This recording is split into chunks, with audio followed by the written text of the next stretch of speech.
The Lair of the White Worm is a 1988 released British campy comedy horror, written and directed by Ken Russell. Yes, it's set in a sort of rural British countryside village. Yeah. And as is often the case in these little places, they have sort of folklore tales going back, to ancestors from the area. It stars Hugh Grant as Lord James Thampton. Yeah. That's right. And it's his ancestor who, apparently hundreds of years previous, slayed a dragon or a worm or whatever. A snake thing. Wormy, dragony thing. And every year they have this weird party festival thing to celebrate that fact. No one obviously really believes the story, but yeah, they celebrate it anyway.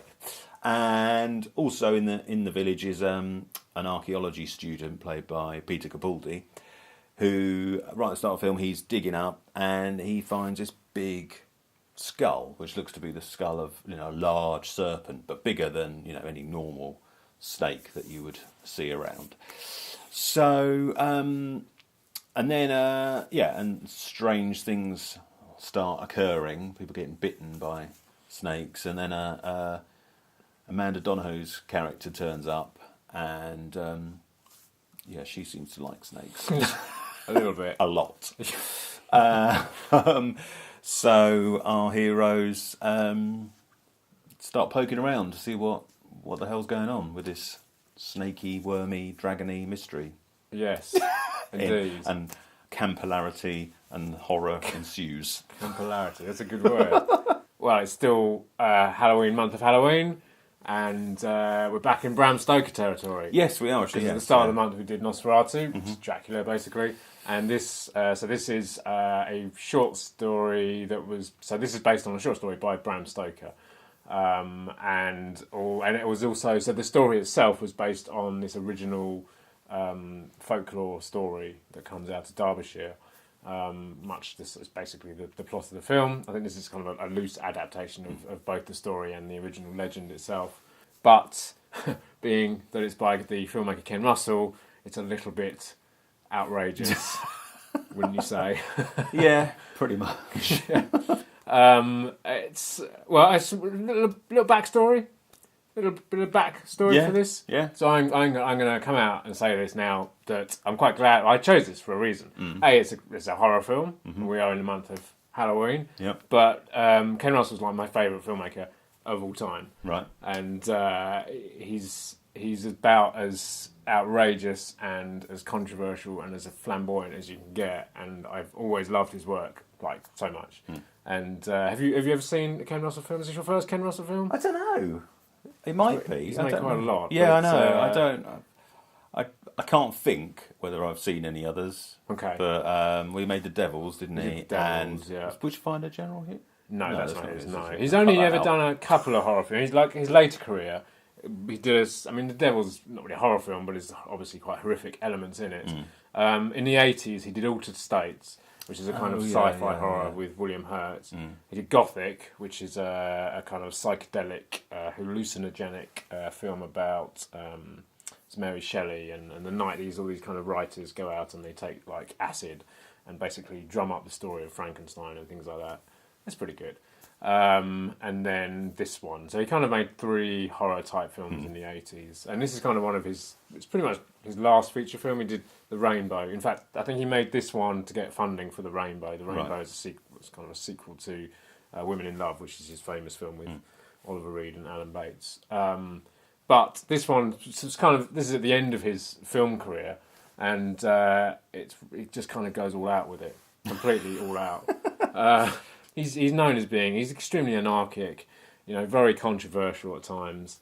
This is by no means his best film at all, but it's a lot of fun. It's really enjoyable, this film. But what I really like about it is that the cast themselves are kind of playing it quite seriously. Yeah. So Hugh Grant playing Hugh Grant, pretty much. Basically, it's almost the poshest I've ever heard him. Though he's really well spoken in this. Well, he always is very well. Well, he's playing a lord, so... And he's playing a lord of a manor, exactly. And Peter Capaldi, who we don't see much on screen, apart from, obviously, he did the Doctor Who, you know him from, and is it The Thick of It? Thick of It, yeah. Hilarious show. And so it's quite nice to see him in this, and I think they do it really well. There's some great stuff in this film. So it is based on this kind of folklore story, and I mean Ken Russell himself was very into he's very into folklore. He's also very into folk music, hence that party sequence with the folk band song, and that actually is I think the song that they're singing is actually a folk song or a poem that was written about that original legend. Yeah. So that kind of fits into it quite nicely. I mean, I love it because it's nuts, and I love nutty cinema. Yeah. Do you want to say something? No, it's I don't know. I don't know. I don't think it was quite as nuts as I thought. It was more conventional and made more sense than I expected it to be honest. So yeah, well, it kind of does. Yeah, I mean, it is a standard. I mean, it's a kind of a British folklore horror film with some comedy elements in there, and I suppose the comedy elements are kind of send up of the British way of life and things like that. I mean, there's some very funny lines in there. And Amanda Donohoe's completely vamping it up. Totally. Loving every minute of it. Oh, totally loving every minute of it, yeah. And she did say once that I think she was a bit terrified that she thought she'd never work again after doing this. But I think, she's really good in it, and she, totally vamps it up. And then there are also, obviously, the two Trent girls. So these two sisters they've lost their parents, actually, which is something you mentioned in the plot. Probably not, no. No, so they lost their parents, they went missing, and the rumour is that maybe they were eaten up by this worm. Yes, yeah. And they're played by this Catherine Oxendale, who, again, I think she was in Dynasty, she was kind of selected for it. Because the thing with Ken Russell, especially at this point of his life, people wouldn't fund his films because they were controversial. And he had to go to America, and it was Vestron that funded this picture. And it was, I think they funded all his pictures in the 80s. So he couldn't, obviously when Americans give you money, you have to use certain actors to do things, and he had trouble. We didn't have so much trouble with this one, I think, but the next film he had more trouble casting, and Catherine Oxendale had been in Dynasty. And then Sammi Davis, who is the other girl in this, who's great. She's done a lot of British stuff over the years. She's done a couple of other Ken Russell films. She was in The Rainbow, which is the one he made after this, with Amanda Donohoe, who's also in that one. So I think, like I said, the cast hold it together well. They play it seriously, and I think that works in its favour because then it makes the comedy side of it funnier. Does that make sense? Yeah, I think so. I mean, I've said before, when you play things straight, you play comedy straight, it can come off being really funny. Because it's being taken seriously. But I wouldn't take the film too seriously because it is OTT and a bit mental at times, and it's also quite scary. There's a couple of moments in there which I think are quite creepy, especially when the fangs are out. Yeah, there's a couple of moments in there that are quite weird. But then, I mean, the worm isn't scary though. The worm's not scary, and no, it is just a rubber. It's just a snake. Rubber thing that Apparently, the face of it is actually a Volkswagen's the front end of a Volkswagen car, because they said the Volkswagen car looks like a snake's head. I mean the outrageousness of it is kind of Ken Russell territory where he does the dream sequences. So you have a couple of 2 or 3 dream sequences in there, which are completely bizarre. Well, if you know, so Ken Russell is, he had quite a fixation on religion, sex, and Nazis. Although I don't think there are any Nazis in this. I don't think There's so, Roman no. soldiers.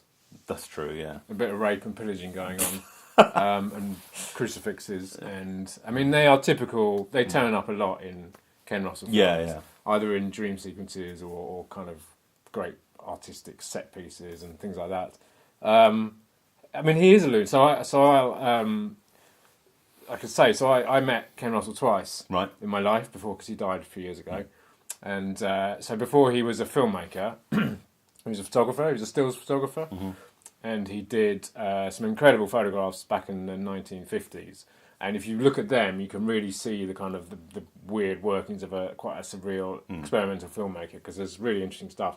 And about 10 years ago, I was working at a photographic archive, and we were the agency that found his photographs and were able to kind of rejoin him with his photographs. So I got to clean them all up, which was amazing. And I got to meet him twice. And he was as flamboyant as you'd expect. So I think the first I met him at a book signing, and he was like sitting on a throne, and he had a crown on, and yeah, of course. weird. And then the second time was interesting. 'Cause the second time was when we released the photographs, and we had a public like a gallery showing. It was his 80th birthday, and it was a gallery in London. And at one point, I was standing in this gallery with all his photographs around, and Ken Russell was at one end of the room, and in the middle of the room was Mark Commode. So it was like two of my heroes in the same room. I didn't talk to either of them, but because I'm just a lowly cleaner guy. But yeah, so I mean, yeah, to me he was a legend, and you know, I recommend seeing some more of his films. Yeah, no, I will check him out. I mean, he's one of those filmmakers that you either know him or you don't know him, or you love him or you hate him, because he's quite that kind of, you know, big divide between these kind of filmmakers. I mean, he has been known for being quite controversial. The Devils was obviously a very controversial film, but yeah, I think it's a good fun kind of horror film. And as we've spoken before, you know, I do like British horror films, especially when it does the kind of the folklore and the legends and things like that.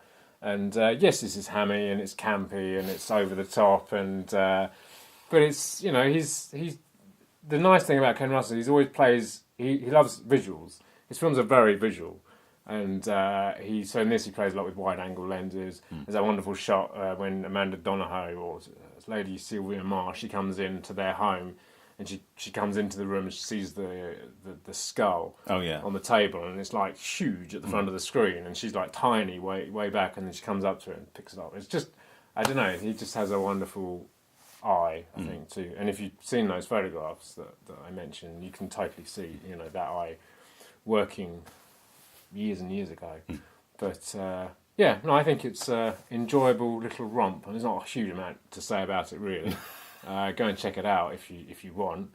If you like, if you know Ken Russell, you've probably seen it. If you don't, and you like a bit of wackiness in your horror, give it a go. I mean, it is 30 years. 30 years, 1938, so 30 years ago.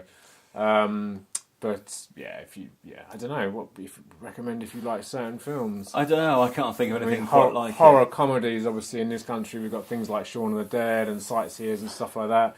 I mean, it's of its time. I think, yeah, well, like all the horror comedies we just mentioned, I think if you do enjoy those and you're looking for something else that is just, you know, a bit of fun with a bit of horror thrown in, you know, and as it's Campus Christmas, then this is what you're looking for. It's a nice mixture of that kind of. It's a very British comedy, I think, very British humour, but then chuck in a kind of. There's a bit of the old kind of Hammer style films going on, a bit Wicker Man-esque and things like that kind of horror film, with a few laughs in there, but it is a little bit outrageous. And it doesn't outstay its welcome. It moves along quite briskly. No, it's only an hour and a half. It's only an hour and a half. Yeah, yeah, exactly. But if you want to see it, you can obviously see it. It's not unavailable, and I've just got it on DVD, which I've had for quite a long time. Don't think there's anything on this at all. Nope, just the film. Just the film. That's all you need, really. Kind of, yeah. But there is a Blu-ray. Yeah, if you want to know a bit more about it and want some extras and obviously a nice HD picture, then I'm not sure when it was released. A few months ago, at least. Vestron put out, I think, which is under Lionsgate, I think, put out a Blu-ray for it, which is available in the States and the UK. Right.